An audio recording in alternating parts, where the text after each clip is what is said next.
이 수요일 밤 함께 온 가족이 하나님의 말씀 앞에 또한 예배 가운데 선 여러분들 우양우리교회 모든 성도님들 주님의 이름으로 축복합니다. 우리 함께 오늘 보실 말씀은 사도행전 6장 말씀입니다. 우리 사도행전 6장 1절부터 7절까지의 말씀 우리 함께 읽도록 하겠습니다. 사도행전 6장 1절부터 7절까지의 말씀 우리 함께 읽도록 하겠습니다.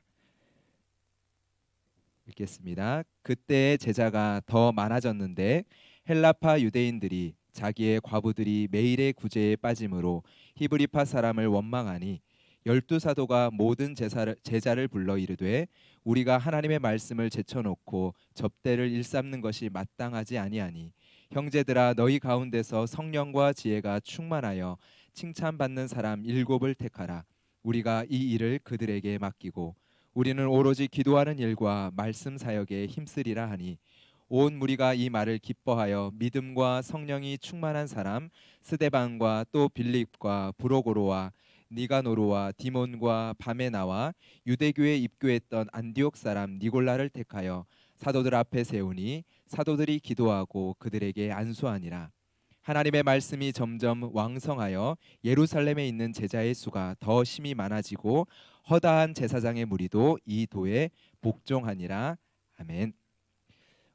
오늘 본문 말씀을 보면요, 6장 1절에 초대교회에서 바로 예루살렘 교회에서 있었던 첫 문제를 다루고 있습니다.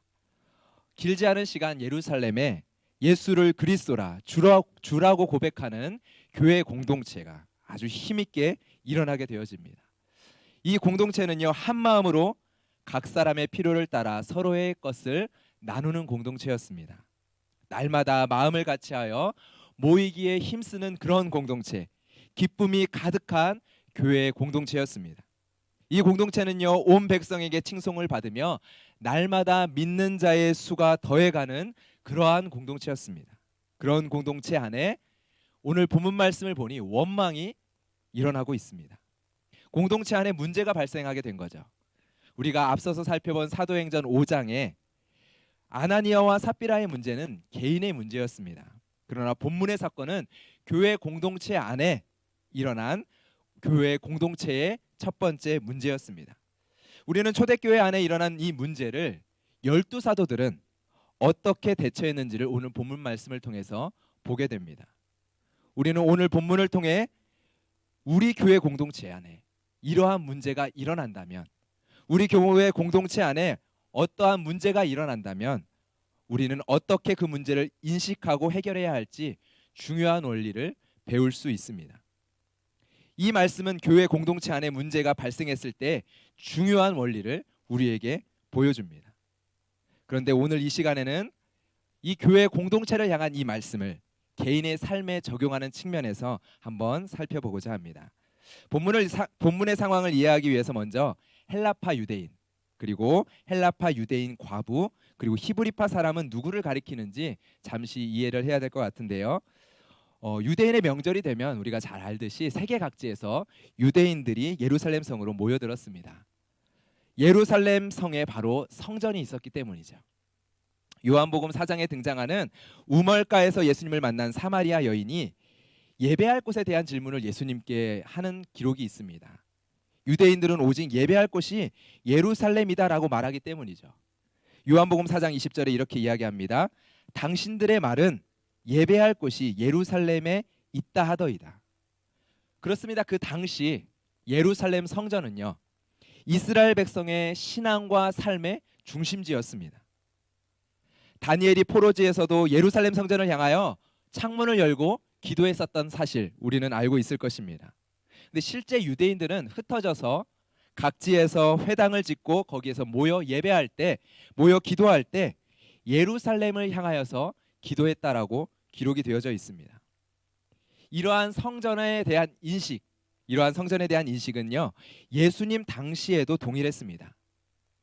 예루살렘에서만 참된 예배를 드릴 수 있다라는 것, 그것이 바로 유대인의 의식 속에 있는 확고하게 뿌리 박혀 있는 진리 중에 하나였던 것입니다.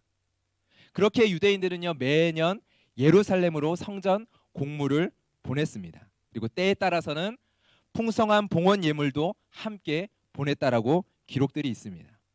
그리고 장기간의 여행을 할 수 있는 그러한 재물이 있는 사람들, 소유가 여유가 있는 사람들은요, 그 절기에 예루살렘을 향했습니다. 그 예배를 예루살렘 성전에서 드리기 위해서요. 유대 역사가인 요세푸스에 의하면 이러한 명절에 예루살렘에 모인 사람의 수가 300만 명에 육박했다라고 기록을 하고 있습니다.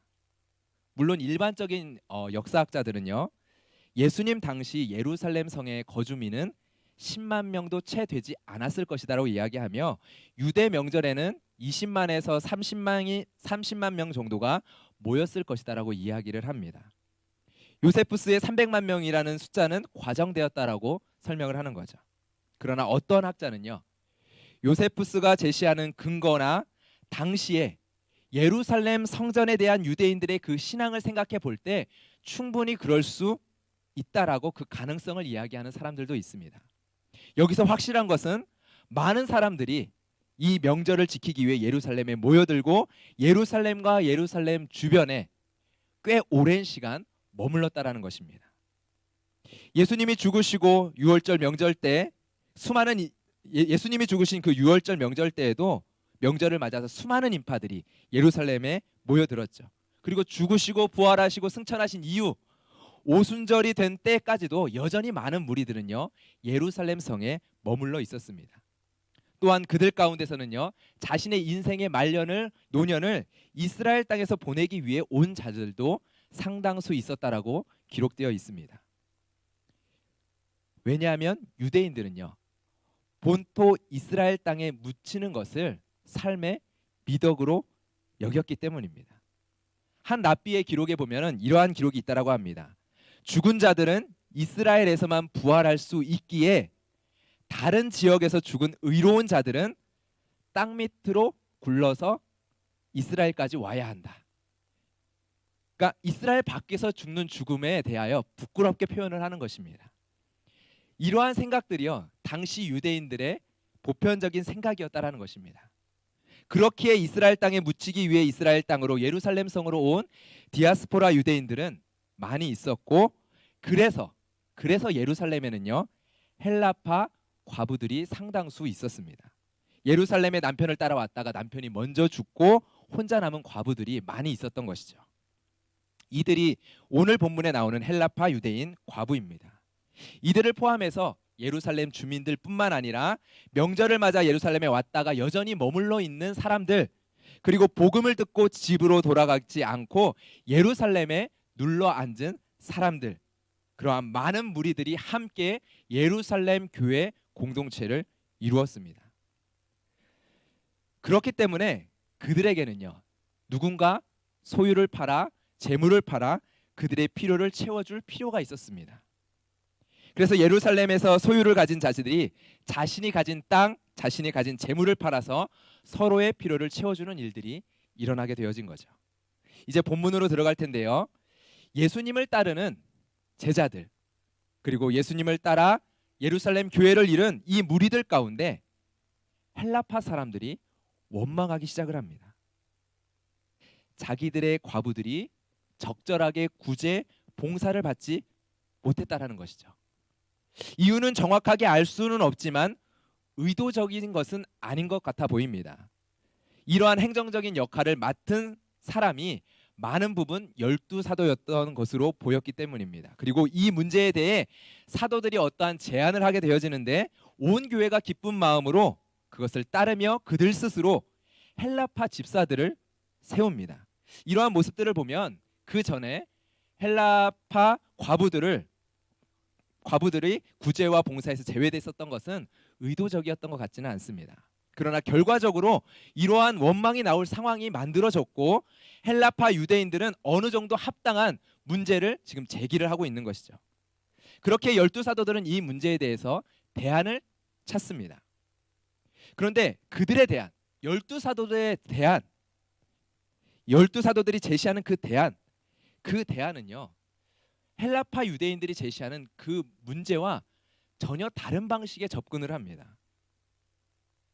여러분, 교회 공동체 안에서 나누어지는 구제에 왜 나는 제외시켰습니까? 라고 문제를 제기한다면 이 문제가 맞는지, 이 문제가 정당하다라면 왜 제외가 되었는지 제외되지 않도록 조치하면 되는 거죠.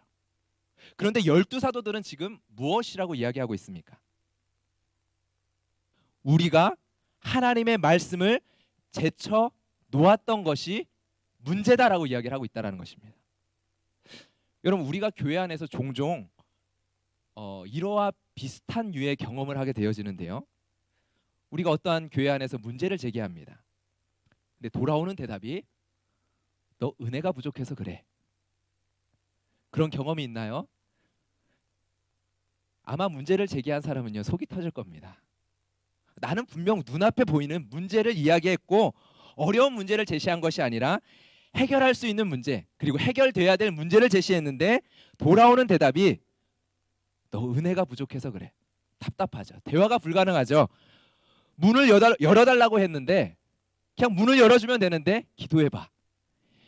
더 열심히 기도해봐. 우리는 그것을 정상이라고 말하지 않습니다. 그런데 교회 안에서 이러한 답답한 대화의 과정을 경험하는 경우도 종종 있습니다. 사도들도 이러한 답답한 대답을 한 것일까요? 본문 안에서 사도들이 이러한 진단을 내린 이유에 대해서 찾을 수 있는 한 가지 단어가 있습니다. 그 단어는 원망입니다. 원망. 교회 안에 성령께서 세워가시는 예루살렘 교회 안에 원망이 생겨났습니다. 이 원망을 통해서요, 하나님께서 피로 사신 하나된 교회가 헬라파, 히브리파로 서로 나누어질 수 있는 위기가 찾아왔습니다. 여러분, 사도들은요, 이 문제의 원인에 대해서 문제에서 찾는 것이 아니라 말씀이 없기 때문이라고 진단을 하고 있는 것입니다. 분명 균형 있게 생각해야 되는 부분이 있습니다. 문제에 대한 해결 방법, 사도들은요, 명료하게 제시하고 찾습니다. 그 문제를 담당할, 이 문제를 해결할 7 집사를 세우고 그들을 통해 이 문제를 바로잡습니다. 은혜와 기도라는 말로 문제를 덮지 않고 그 문제를 해결해냅니다. 그러나 우리가 이 시간 주목하길 원하는 것은요, 이 문제의 원인을 문제가 아니라 공동체 안에 말씀이 없기 때문이라고 그 근거를 찾는 사도들입니다. 하나님의 말씀을 전하고 가르치고 말씀으로 양육해야 할 12사도들이 하나님의 말씀을 제쳐놓고 있었던 것에서 이 원인을 찾고 있다는 것입니다. 공동체 안에 원망과 분열이 일어나게 된 그 문제의 원인이 말씀이 없기 때문이다라고 그들은 진단하고 처방했다는 것입니다. 여러분, 문제는 언제나 제기될 수 있습니다. 사람들이 모인 곳이라면요. 그러나 문제가 원망과 분열로 나타나고 있습니다. 교회의 하나됨, 서로의 것을 기꺼이 나누며 한마음으로 모이기에 힘썼던 그 아름다운, 그 기뻐하는 공동체가 분열되고 있습니다. 서로를 향한 원망이 그 공동체 안에 생겨나기 시작합니다. 사도들은요, 그 문제 넘어 그 문제를 대하는 공동체의 모습을 보면서, 그 공동체 원의 모습을 보면서 그들 안에 말씀이 사라진 것을 깨닫습니다. 문제는 해결하면 됩니다. 문제는 해결할 수 있는 방법을 찾고 사람을 세우고 신속하게 처리하면 됩니다. 그런데 그 문제를 대하는 공동체, 그 문제를 대하는 교회의 구성원이 말씀이 아니라, 성령의 능력이 아니라, 그리스도의 사랑이 아니라 원망에 잠겨 있는 것을 보며 이 교회 공동체의 기초가 흔들리고 있음을 그들은 깨달은 것입니다.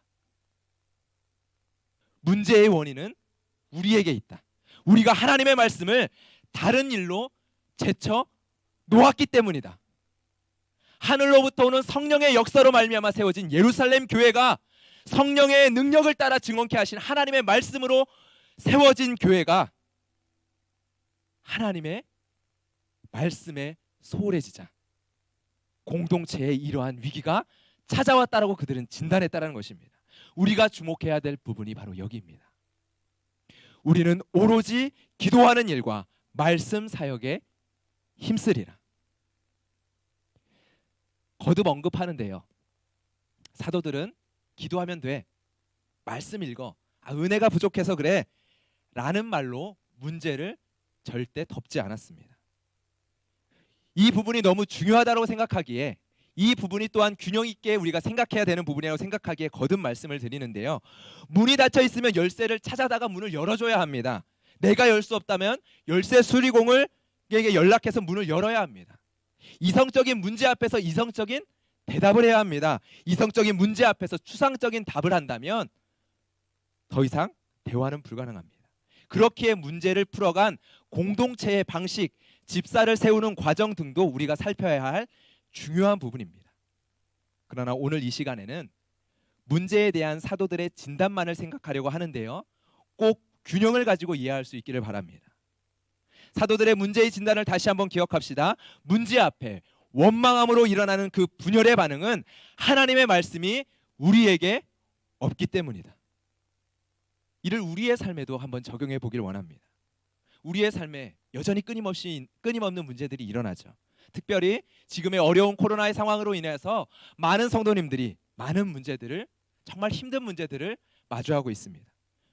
시간이 갈수록, 신앙의 연수가 지나갈수록, 늘어갈수록, 우리의 믿음이 성장해 갈수록 우리의 삶에 문제가 없는 것이 아니라 끊임없이 문제가 일어나는 것을 우리는 경험합니다. 하나님을 믿기 시작하면서부터 나의 삶에 어려움이 찾아왔다라고 이야기하는 분들, 저는 참 종종 그런 분들을 많이 만났습니다. 그러나 분명한 것은 그 문제 앞에 서 있는 그리스도인인 그 사람, 바로 우리의 모습에 변화가 생겨났다라는 것입니다. 에베소서 5장 13절에 이러한 말씀이 있습니다. 그러나 책망을 받은 모든 것은 빛으로 말미암아 드러나나니 드러나는 것마다 빛이니라. 드러나는 것마다 이제는 어두움이 아니라 빛이니라. 여러분, 이전에는 문제가 드러날 때 그 문제로 말미암아 내 삶이, 내 감정이, 내 마음이 어둠에 집어삼켜지는 것을 경험해 왔습니다. 그런데 내 안에 빛으로 찾아오신, 내 어둠을 깨뜨리신, 나를 구원하신 그 구원을, 예수 그리스도의 그 구원을 경험한 이후에는요, 달라졌습니다. 사망 권세를 깨뜨리고 부활하신 예수 그리스도를 나의 구주, 나의 하나님으로 믿고 구원받은 이후에는 분명히 달라졌습니다. 어떻게요? 문제로 인하여 어둠이 드러납니다. 내 안에 있는 어둠, 내 과거 안에 감추어져 있었던 어둠, 내 감정, 내 마음 안에 움뜨고 있는 어둠, 내 가정 안에 있는 어둠, 내 관계 가운데 있는 어둠들. 그런데 문제로 인하여 어둠이 드러나는데 문제로 인하여 빛을 경험합니다. 이게 다르죠. 내 안에 드러난 그 문제, 어둠 속에서가 아니라 밝은 빛 앞에서 직면하고 있는 그리스도인의 모습을 우리는 보게 됩니다. 문제로 인해서 파생되어서 나에게 덮쳐오는 수많은 감정들, 알 수 없는 어두운 생각과 마음과 행동들, 그런데 그것들에 집어삼켜지는 것이 아니라 문제로 인하여 드러난 그 어둠을 마주보고 있는 자신을 경험합니다. 문제로 인해 어둠이 드러납니다. 힘들고요, 부끄럽고요, 때로는 내 안에 있는 그 어둠의 모습들 때문에 참담한 마음까지 들지만 직면하고 있습니다. 삼켜지는 것이 아니라 빛 가운데서 그것을 바라보고 있는 나를 경험합니다. 여러분, 이것이 어떻게 가능한가요? 바로 오직 기도와 말씀이 있기 때문이죠. 하늘로부터 오는 성령의 은혜를 우리는 경험합니다. 하늘로부터 오는 성령의 충만한 부어주시는 은혜를 경험합니다. 성령 하나님께서 조명하여 주시는 빛 가운데서 하나님의 말씀이 내게 보이고요, 내 귀에 들리고요, 성경 말씀이 내 마음에 메아리치는 것을 경험하고 내 심령에 새겨지고 내 생각을 깨뜨리며 내 영과 혼과 골수를 찔러 깨뜨려 오는 것을 경험을 합니다. 그러자 문제 앞에 서 있는데 그 문제를 내 입에 원망과 불평으로 담는 것이 아니라 기도와 간구로, 주님 앞에 무릎으로 담습니다. 문제 앞에 서서 문제를 이야기하는데 그 안에 날카로운 칼이 담겨져 있는 것이 아니라 그 문제를 해결할 수 있는 사랑과 긍휼과 능력의 말이 그 입술 가운데서 흘러나옵니다. 그렇습니다. 문제로 이야기하는 것은 그것 자체가 문제는 아닐 것입니다. 문제를 지적하는 날카로운 칼을 품고 있는 내 입술이 문제인 것이죠. 때때로 우리는 보고 있지 않습니까? 문제 제기는 합당한데 문제를 제기하는 그 날카로운 말, 그 원망의 말에 가려져서 우리가 진정으로 함께 살펴야 될 그 문제를 서로가 바라보지 못하게 만드는 경우를 우리는 경험하지 않습니까? 우리는 반대의 경우도 보기도 하죠. 때로는 속에 날카로운 말을 담고 있는데 신앙, 믿음, 사랑의 이름으로 속으로 그 날카로운 나를 삼킵니다. 인내의 이름은 가졌지만 그 안에 여전히 날카로운 날로 인해서 스스로 자신을 찌르고 상처를 줍니다. 여러분, 그러나 하늘로부터 오는 성령의 은혜를 누리며 하나님의 말씀이 내 안에 가득하게 되면요, 우리는 변화를 경험합니다. 우리는 그 변화를 맛본 자들입니다. 우리는 더 이상 문제를 부끄러워서 숨기거나 가리지 않게 되는 것을 우리는 경험합니다. 문제를 문제다, 어렵다, 힘들다 내 입에 담는 것을 믿음 없는 모습이라고 여기거나 부끄러운 모습이라고 여기지 않습니다. 내가 여전히 믿음 없고 연약한 모습이지만 그럼에도 하나님을 붙들고 있는, 그럴 수 있는 것을 은혜라고 고백하며 우리의 모습을 고백할 수 있는 자들임을 우리는 경험하고 있지 않습니까? 왜요? 말씀을 통해 복음을 깨닫고 본래 어둠에 속했었던 자가 나라는 것을 철저하게 알았기 때문인 거죠. 여러분, 오직 이것입니다. 너무 많이 듣는 말이지만 결국 인생의 문제의 근원적인 답은요, 오직 기도와 말씀밖에 없습니다. 오직 기도와 말씀밖에는 없다라고 말해야 하는 이유가 바로 여기에 있습니다. 기도 외에는 이런 이유가 날 수 없느니라. 믿음이 적은 자들아 왜 의심하느냐? 기도와 말씀인 거죠. 여러분, 12사도들은요 문제를 피하지 않고 직면을 합니다. 지혜로운 공동체적인 대안, 답을 제시를 합니다. 또한 12사도들은 문제 앞에서 문제에 집중하지 않고 그 문제를 원망의 입술로 담는 근원적인 문제를 찾습니다. 오로지 기도하는 일과 말씀 사역에 힘을 씁니다. 그리고 공동체가 함께 찾은 대안의 첫 번째 방향도요, 일할 사람을 세우는 것이 아니라 오로지 12사도들이 기도하는 일과 말씀 사역에 힘을 쏟게 하여 공동체가 하나님의 말씀을 제쳐놓지 않게 하는 데에 있었습니다. 그 결과 어떤 일이 일어났습니까? 하나님의 말씀이 점점 왕성하여 예루살렘에 있는 제자의 수가 더 심히 많아지고 하나님의 말씀이 점점 왕성하여졌습니다. 그 결과 7절에서 또 무엇을 기록하고 있습니까? 허다한 제사장의 무리도 이 도에 복종하니라. 전혀 생각지 못한 다른 결과가 기록되어져 있습니다. 여러분, 분명 헬라파 유대인들의 그 문제를 제기하여서 교회 공동체는요 7집사를 세우는데 교회 공동체 전체가 함께 뜻을 모아서 헬라파 유대인을 세웁니다. 헬라파 유대인 7명의 집사를 세웁니다. 그들 중에는요 이방인 중에서 입교한 니골라를 포함해 전부 헬라파 유대인들입니다. 12사도가 그렇게 한 것이 아니라 교회 공동체 온 무리가 함께 이런 결정을 내리고 사도들은 이 결정에 재가를 내리는 방식으로 이렇게 세웁니다. 그런데 7절의 결론은요 놀랍습니다. 허다한 제사장의 무리가 이 공동체 안으로 들어옵니다.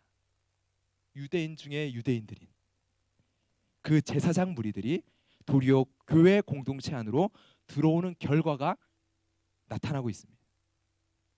교회 7집사가 세워지고 그래서 봉사와 구제의 사역이 더욱 왕성해지고 고아와 가부를 더 잘 섬기고 자신의 있는 것을 더 잘 나누어서 이 모습을 보고 교회 공동체가 더욱 흥황하여 갔다가 아닙니다. 반대이죠. 봉사와 구제 등의 영역도 너무 중요한 교회의 영역이지만 이 부분에 대해서도 우리는 본문 말씀을 통해서 분명 깨닫고 묵상해야 될 것들이 많이 있지만 그러나 그런 것들은 교회에 중요하지만 부수적인 것이라는 것입니다. 교회는 사도들이 오직 기도하고 말씀 사역에 더욱 힘쓰며 그리하여 하나님의 말씀이 점점 왕성하여지자 제자의 수가 많아졌다고 기록을 합니다. 심지어 유대인 중에 유대인들인 허다한 제사장의 무리가 바로 이 말씀 앞에 이 도에 복종하는 역사가 이루어졌다는 것입니다. 무엇을 통해요? 하나님의 말씀을 제쳐두지 않고 공동체 안에서 더욱 하나님의 말씀의 사역에 힘을 얻고 풍성해짐으로. 혹시 문제 앞에 서 있습니까? 지금 현재 여러 가지 상황들 가운데 감당하기 어려운 문제 앞에 서 있습니까? 이 시간 이 말씀 앞에서 드릴 수 있는 말은 오직 기도와 말씀의 자리로 나아오십시오. 문제 앞에서 여러분 안에 드러나고 있는 모습이 무엇입니까? 원망과 불평과 두려움과 절망입니까?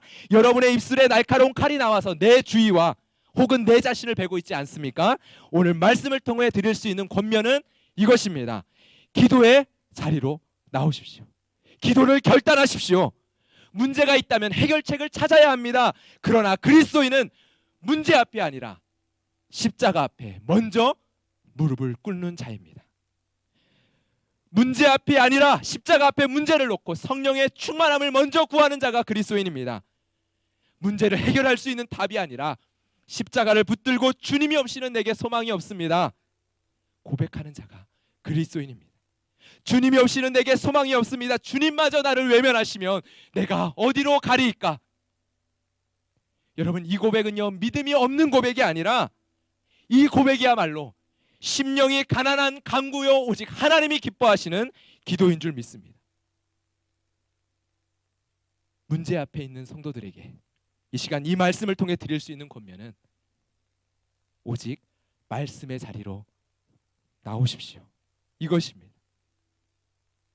문제의 해답을 보기 원한다면 정답지를 열어봐야죠. 이해가 안 된다면 해설서를 열어봐야죠. 그러나 그리스도인은 문제 앞에서 하나님의 말씀을 먼저 펼치는 자입니다.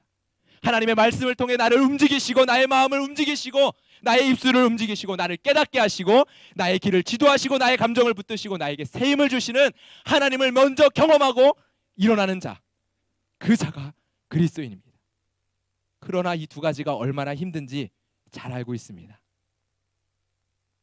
이 말씀을 전하는 저도 너무나도 이 쉬운 두 가지, 이 쉬워 보이는 이 두 가지가 얼마나 어려운지를 매 순간 경험합니다.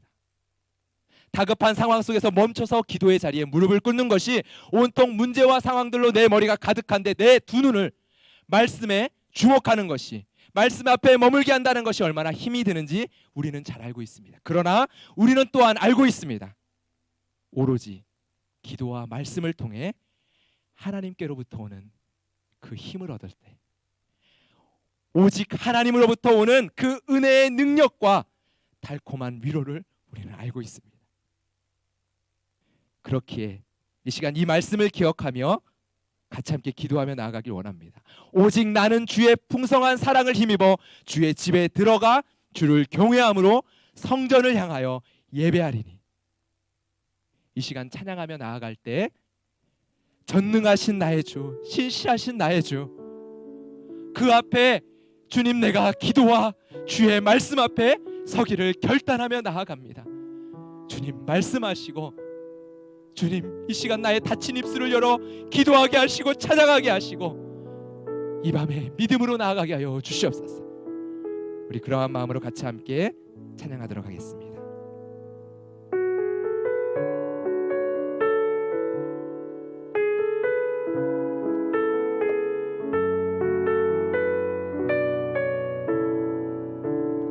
우리 같이 함께 찬양합니다. 전능하신 나의 주 하나님은, 전능하신 나의 주 하나님은 능치 못하실 일 전혀 없네. 우리의 모든 간구도, 우리의 모든 생각도, 우리의 모든 꿈과 모든 소망도 신실하신 나의 주 우리의 모든 괴로움 바꿀 수 있네.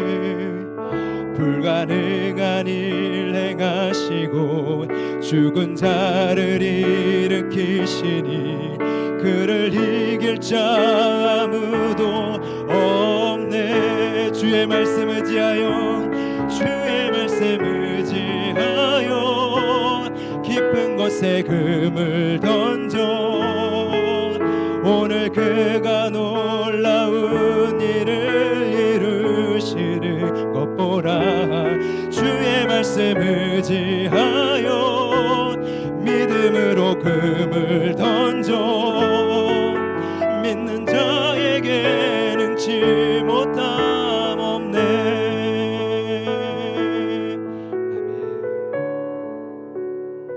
아멘. 그렇습니다. 오직 주님의 말씀만을 의지하며 나아가는 이 밤이 되기를 소망합니다. 이렇게 기도하며 나아갑시다. 하나님의 말씀이 내 안에, 내 심령에, 내 삶에, 우리의 가정에 점점 왕성하여지기를 위하여 이 시간 기도하며 나아갑시다. 그러나 내가 하나님의 성령을 힘입어 귀신을 내어 쫓아내는 것이면 하나님의 나라가 이미 너희에게 임하였느니라. 주님 이 시간 주의 말씀으로 우리를 다스려 주시옵소서. 우리의 이 시간 가운데 우리의 가정을, 나의 삶을, 나의 일터를, 나의 마음을, 나의 심령을 다스려 주시옵소서. 주님 힘이 듭니다. 주님 어렵습니다. 버겁습니다. 두렵습니다. 막막합니다. 나를 다스려 주시옵소서. 여러분, 우리 하나님 아버지 앞에 우리의 마음을 쏟아놓으며 기도하며 나아갑시다. 주님께서 우리의 가정 가운데, 이 시간 예배하는 이 자리 가운데 우리가 마음을 쏟으며 나아갈 때 하나님께서 말씀하여 주실 줄 믿습니다. 내가 놀라서 말하기를 주의 목전에서 끊어졌다 하였사오나 내가 주께 부르짖을 때 주께서 나의 간구하는 소리를 들으셨나이다. 너희 모든 성도들아 여호와를 사랑하라. 여호와께서 진실한 자를 보호하시고 교만하게 행하는 자에게 엄중히 갚으시느니라. 여호와를 바라는 너희들아 강하고 담대하라. 이 시간 기도하며 나아갑시다. 주님 이 말씀이 내게 들리게 하여 주시옵소서. 강하고 담대함으로 이 시간 일어서게 하여 주시옵소서. 하나님의 말씀으로 이 시간 나를 다스려 주시옵소서. 이 시간 주여 한번 부르고 기도하며 나가도록 하겠습니다. 주여